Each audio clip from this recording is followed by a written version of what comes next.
Hello friends, தளபதியோட 69வது படத்தை இந்த டேரக்டர் தான் டைரக்ட் பண்ண போகிறாரு அப்படிங்கிற மாதிரி இப்போ ஒரு நியூஸ் பார்த்தீங்கன்னா வெளிவந்திருக்கு.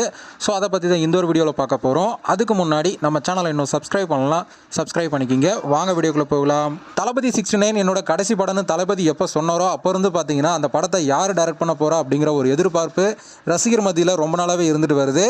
ஆனால் இப்போ வரைக்கும் பார்த்தீங்கன்னா எந்த ஒரு நியூஸுமே இப்போ வரைக்கும் கன்ஃபார்ம் ஆகாமல் இருக்குது. அந்த வகையில் பல இயக்குநர்களுடைய பேர் அடிபட்டாலும் இப்போ வரைக்கும் உறுதியாக சொல்லப்படுற ஒரு பேர் என்ன அப்படின்னு பார்த்தீங்கன்னா வெற்றிமாறன் தளபதி விஜய் அவர்களுடைய காம்போ அப்படின்னு தான். ஏன்னா ஒரு இன்டர்வியூல வெற்றிமாறன் அவர்கள் சொல்லியிருப்பாரு, தளபதி விஜய் கிட்ட நான் ஏற்கனவே கதை சொல்லிட்டேன் அப்படிங்கிற மாதிரியும் எனக்கு கமிட்மெண்ட் நிறைய இருக்கிறதுனால அந்த படம் தள்ளி போயிட்டே இருந்துச்சு அப்படிங்கிற மாதிரியும் சொல்லியிருப்பாரு. அந்த வகையில் பார்க்கும்போது தளபதி கடைசி படம் சொன்னதுனால இந்த படத்தை கண்டிப்பா வெற்றிமாறன் அவர்களுக்கு கொடுப்பாரு அப்படிங்கிற மாதிரியும் எதிர்பார்க்கப்படுது. ஏன்னா ரொம்ப நாளாவே பார்த்தீங்கன்னா இந்த காம்போ ஜாயின் பண்ணணும் அப்படின்னு தளபதி ரசிகர்கள் எல்லாருமே எதிர்பார்த்துட்டு இருந்தாங்க. இந்த ஒரு காம்போ மட்டும் இப்போ ஜாயின் பண்ணுச்சு அப்படின்னா கண்டிப்பா இந்த படத்துக்கு நம்ம தளபதி அவர்களுக்கு தேசிய விருது கிடைச்சாலும் ஆச்சரியப்படுறதுக்கு இல்ல. தளபதி 69 படத்தோட அபிஷியல் அனௌன்ஸ்மெண்ட் பாத்தீங்கன்னா ஏப்ரல்ல வெளியாகும் அப்படிங்கிற மாதிரி எதிர்பார்க்கப்படுது. சோ வெயிட் பண்ணி பார்க்கலாம் தளபதி விஜய் அவர்களும் வெற்றிமாறன் அவர்களும் காம்போ கன்ஃபார்ம் ஆகுதா இல்லையா அப்படின்னு.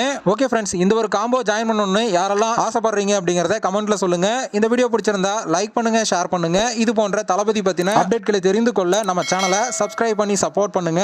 அடுத்த ஒரு வீடியோல பார்க்கலாம்.